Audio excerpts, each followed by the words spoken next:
Hello, everyone. Welcome back to the program. My name is William Hemsworth. It's great to be with you.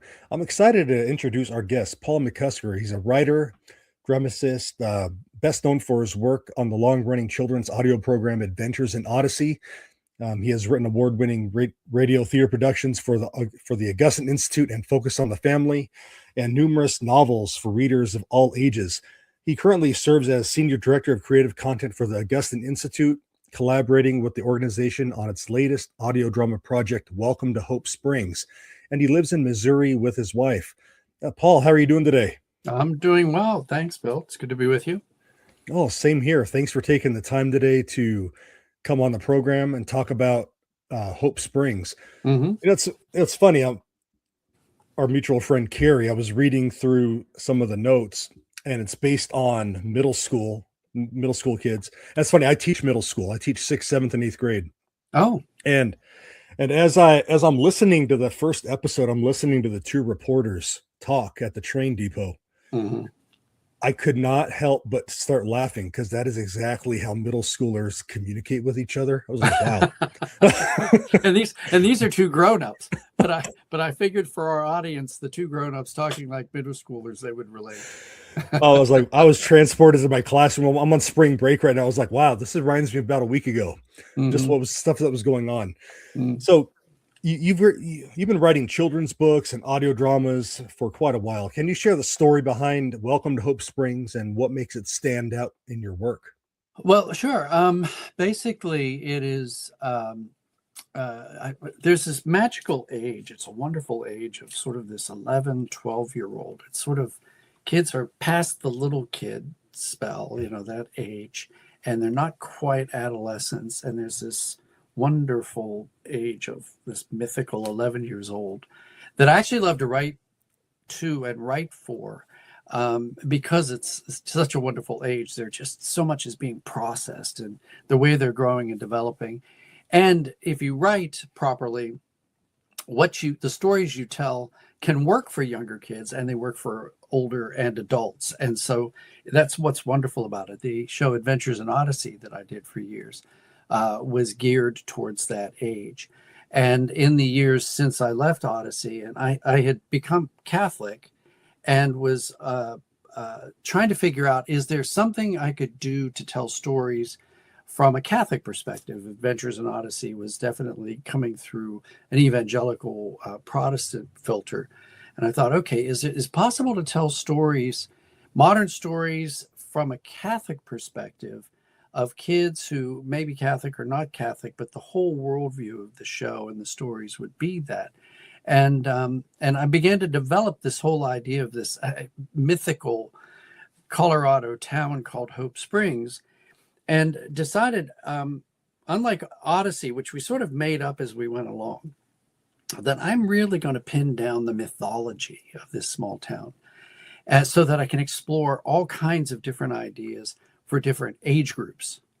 And so 10 years ago, when I started working with the Augustine Institute, I began to develop stories, short stories for our Word of Life curriculum, the Adventures of Nick and Sam books, the Virtue Chronicles. All these books are tied into Hope Springs. Now, you don't have to read them all to engage, but it's kind of like, I don't know, Middle Earth or Marvel Universe or something like that, where they're interconnected but separate, but all taking place in the same area. And I became fascinated about that. And Dr. Tim Gray, the founder and president of the Augustine Institute, and I agreed early on that eventually we wanted to create a series of audio dramas. So the books and all of that helped me develop this world so that now when we get to the audio drama, it's kind of in place stylistically and what the place is. And that's what Welcome to Hope Springs is kind of the culmination of everything I've been working on. Now, I have to ask, is Hope Springs loosely based on a real town somewhere? Well, I'll be honest, if you look for it, you won't find it. In fact, the geography that I am presenting for the place, you're not going to find it in Colorado. However, what I lived for years in Colorado Springs, and I'd been to Glenwood Springs and Pagosa Springs. I've been to a lot of the Springs towns, and I've been fascinated by the Western towns, just in general, the Colorado towns. and decided, well, this will sort of be I don't know, a combination maybe of all the bits and bobs and history Okay. of those various places. The only common denominator, I suppose, is that they had some sort of springs in them. Sounds good. Now, we live in media today, there's a lot of video. There's YouTube videos, there's a Mm. million streaming services. Why do you think audio dramas are experiencing a resurgence, especially in family entertainment? Well, I think it's twofold. One is just the devices themselves. I mean, when Adventures in Odyssey started, people thought Focus on the Family was crazy because it was the MTV generation. Odyssey started in like Yeah. 1986, 87. And people said, why are you doing audio drama? Nobody's listening to audio drama. And for the most part, that was true. And Focus on the Family did it because it was their area of expertise. They knew radio pretty much better than anything. And evangelical radio at the time was growing and exploding. Well, with this, it's the same thing. What I learned over the years was that audio drama engages the imagination at a whole other level. That's different from reading and different from all the visual input you get from, say, TV, movies, or plays, or whatever. So the imagination kind of gets engaged in a personal and almost intimate way, because what you're hearing and the clues there we're presenting through audio drama, because we use actors for every role. We use this, these are not audiobooks, they're actors for every role. We use sound effects, we use custom music. And when you listen to it, there's a very personal experience that's happening as your imagination is creating the pictures. And this is true, especially for kids, because we know kids' imaginations are amazing in what they can depict in there and what they put together. It's so vibrant. And so for us, I think the development and the resurgence of audio, because of the devices, over the last 10 years, we almost take for granted, what was iPods, but now iPhones or Right. Androids or whatever. We have all these devices now, and they're portable. You can listen to them in the car. You can listen to them at the gym. You can listen to them in bed at night, whatever the case may be. So the devices kind of created this renaissance of audio in a way that took everybody, I think, off guard. Because you remember they were creating minivans that had DVD players in them. Right. I have one. I don't even know that they make those anymore. Because the great thing about audio drama is if you're driving with the kids and you're listening, they can still look out the window at all the great scenery Yeah. and also hear a really good story. So it's sort of the best of both worlds, I think. Yeah. A few years ago, my family and I, we drove to Minnesota, which is about a 3-day drive from where I live here in Mm, Tucson. And my sister-in-law recommended we listen to Adventures in Odyssey. mm, And so we did. And the kids the whole way, all right, let's listen to the next episode. That was great. They're talking about it. They're using their imagination. They mhm. don't have they're not have I almost said iPod, the Yeah. iPad up in their face, just looking Yes. and like Yeah. zoning out. So that's a good thing. Yeah. So how does the series Hope Springs spark conversations about character, faith, and different life lessons? Well, and that's one of the remarkable things that we learned and have learned over the years about the audio dramas, especially with kids, that because it's a very personal thing, I think all storytelling is an opportunity for parents to engage with their kids, whatever it may be. You could be reading Lion Witch of the Wardrobe, read a book, sit down and talk about the themes, talk about what happened. With audio dramas like, say, Welcome to Hope Springs, some of the characters are going to make decisions that you won't agree with, because not all of the characters are meant to be role models. Their mistakes are being made even by the good guys, so to speak. Right. And it's an opportunity. All story is an opportunity for parents to engage in the story, let the kids engage, and then just ask some questions and let the kids talk about how they heard, what they heard, how they process it. And one of the other remarkable things we learned over the years was that because story opens a certain door, certain types of doors for kids, very often they will talk to their parents about things that may not even have anything to do with the story, but might have something to do with an experience they had that day in school or a conflict they had with a friend, something that they might not even mention otherwise because the parents aren't necessarily thinking to ask specifically about certain things. They're not even aware that there is a conflict with a friend or whatever, or that their child is troubled about something or questioning something. And sometimes stories will bring that out. And so I just think that I understand why parents, and I suppose I did that with my kids very often, these devices or TV or whatever can become something of a babysitter. And we want to be able to trust the producers of programs that if we let our kids watch and enjoy, that they're not going to be affected negatively by the experience. But I think, though, that the best thing is for parents to use stories as an opportunity to listen, to ask questions and listen. Maybe gently give advice, but mostly let kids just sort of show parents how they're processing what they've heard and what the characters did or didn't do and what would they have done differently and why do we agree or disagree. And the thing that I always say is whatever we're producing, parents get the last word. You know, they can always stop the machine, they can stop the device, they can always do whatever they need to do to get the last word on whatever was happening, especially if they say disagree with a conclusion. Then you say, okay, whether this is a fantasy story or kind of Hope Springs is sort of, I say mythical, but our catchphrase, by the way, for Hope Springs is it's everyday wonders and eternal mysteries. So we're exploring a lot of ideas in there, and parents can use that. And then, as I say, get the last word about anything we're presenting. And what are some of the ideas and lessons that you're presenting in the series?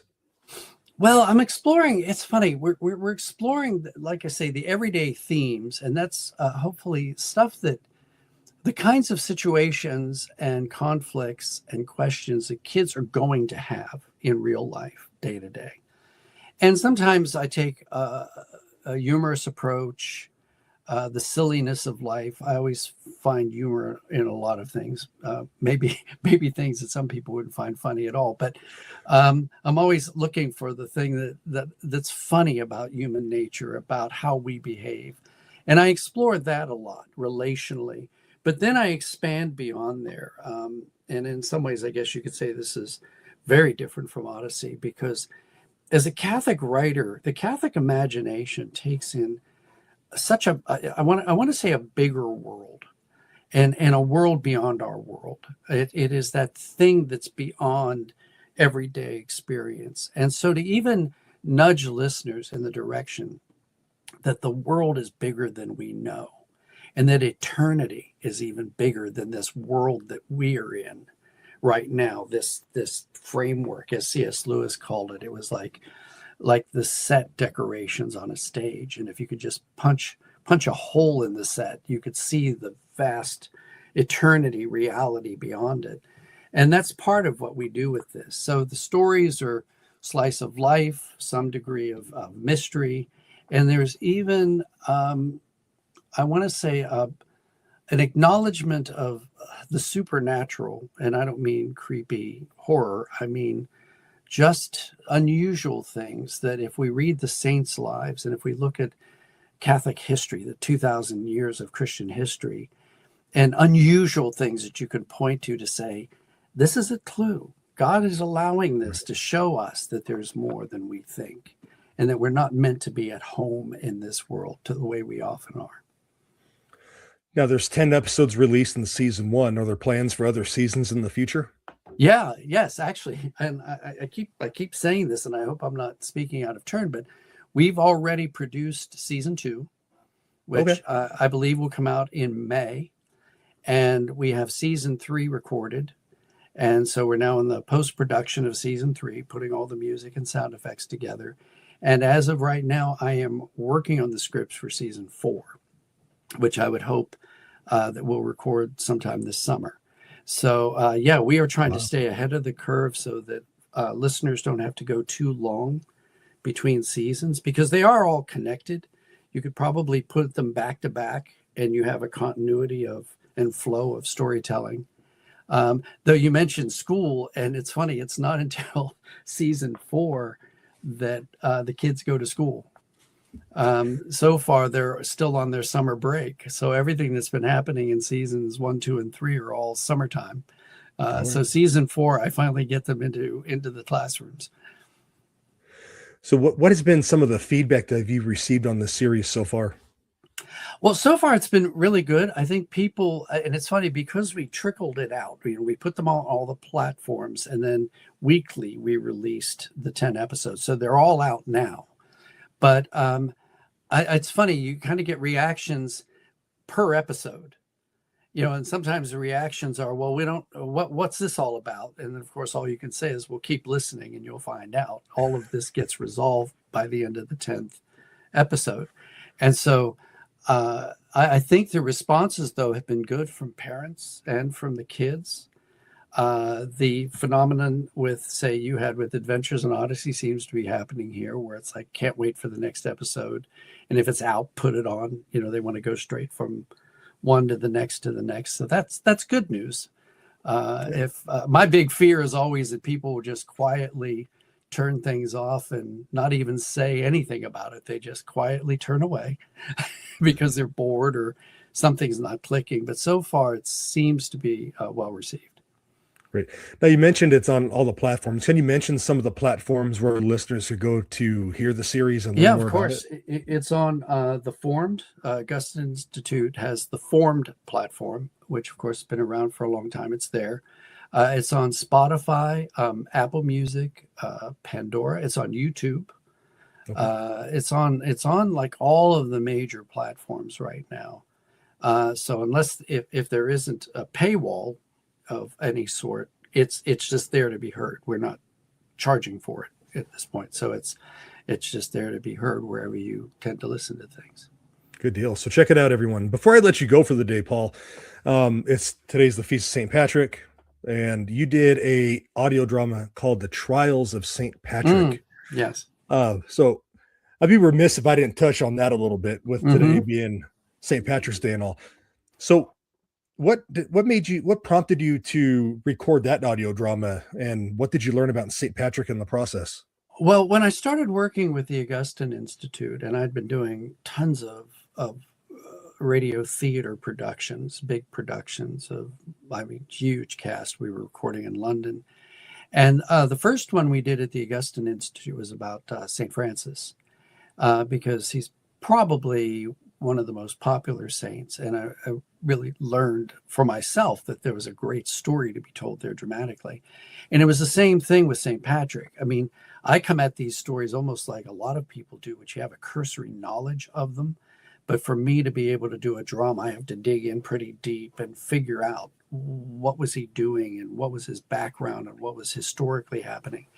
And I found him, much like Francis, but in a very different way, to be a fascinating character. And it's more than, shamrocks and green beer and stuff like that. You could do a major series, honestly, a video series or TV series about him and get several seasons, because of all of the stories that are chronicled well. He wrote letters. We don't have a lot of writing, but we have his own account, a couple of accounts of his work and why he did what he did and what he came up against, especially in what we want to call pagan Ireland at the time, or Hibernia as it would have been known. But and I found his story fascinating and inspiring, because unlike the story of Patrick just sort of going into Ireland after having been held a slave there for 7 years, then he left, and then he was called to go back, which some would argue was kind of crazy, but God called him back. And my approach in the story is he didn't just jump in a boat and go back. That his experience there as a slave taught him how to be an effective missionary. So the idea then was he was strategic. He worked through, how do I communicate Christ? How do I take the church to this place in a meaningful way, not just show up and hope for the best, but how do I navigate, let's just call it the pagan politics and the supernatural dynamic forces I'm up against to bring the light into this darkness. And that's the approach that I took with this story, was to tell what led him to go back, and then what he did to go back and be effective, and what he came up against once he got there. Over the course of your research, can you share with us maybe a story that impacted you the most about him? Well, I think honestly, one thing was that he did go back. I mean, having escaped the slavery, and I mean, through an arduous experience, and going through this spiritual journey that takes him, he finally gets home to what was then Roman Britain. He gets home, and to be called back from the very place that he had finally escaped from was one major thing. And I often had wondered, I don't know, would I be that brave? I mean, even apart from the feeling like, but I don't want to, I just got away from there. You want me to go back? Really? And Like that Jonah moment. Bear in mind too, we have to remember that he was up against some people in the church who weren't even sure that the Irish, as they were, even had souls. It was the same feeling, like Julius Caesar had gone over and got so fed up trying to deal with them that he left it. He's just sort of like, all right, never mind. I'm not even going to try to conquer this. I'm not even sure they're human. I'm not even sure that we want to live there. Forget it. I don't want it part of the empire. And so the discussions about this pagan reality and the way they behave, coming up against, let's call it, a civilized Western reality that existed everywhere else. A lot of people just thought, well, not only is it crazy that God would call you back, but why would he call you back? What a waste of time. But Patrick was determined, and he went. And the other thing that impacted me, was, of course, the reckless obedience, as I keep calling this stuff, is a reckless obedience to a reckless love, for lack of a better way to put it. And then the other was the spiritual fight. I mean, for the tenacity for Patrick to go in and come up against levels of darkness that, again, from his background and from what we would call civilized Western sensibilities, this was just evil. And to come up against it and then persevere in the name of Christ, to go in the name of Christ and say, I'm going to press forward, come what may, to me is inspiring. Because I'm a hobbit. I just stay at home. Getting me to go to the store 2 miles away seems like a big task for me, let alone traveling to another country as a missionary in some of the worst possible circumstances. So those were two big lessons for me from his life. Okay. And you could check out the Trials of St. Patrick at those platforms that we just mentioned a Yeah, little bit pretty ago. much those platforms, and definitely on Formed. And yeah, if you just look it up, it'll show up. Yeah, when I typed it in last night, Formed was the first place that popped up. Immediately after that was Spotify. Like, it was right there, totally easy to find. And we also have it also has compact disc packaging for anybody who still uses that. I still do. But if you go to Amazon, for example, or Catholic Marketplace, you'll find, I think, the discs so that you can listen to them on your own if you still have that device. Great. Besides the future seasons of Hope Spring, is there any other works that you're working on right now? No, Hope Springs has been all consuming. I still owe readers some more Nick and Sam books and some more of the Virtue Chronicles books. But I've been so busy with the audio drama that I haven't had a chance to do the next installments. So I do need to get back to those. Okay. Paul, thank you so much for your time today. Everyone, go check out Hope Springs wherever you listen to podcasts. Thanks so much for your time today. I appreciate it. Yeah. Oh, no, it's been a pleasure. Thank you. All right. God bless.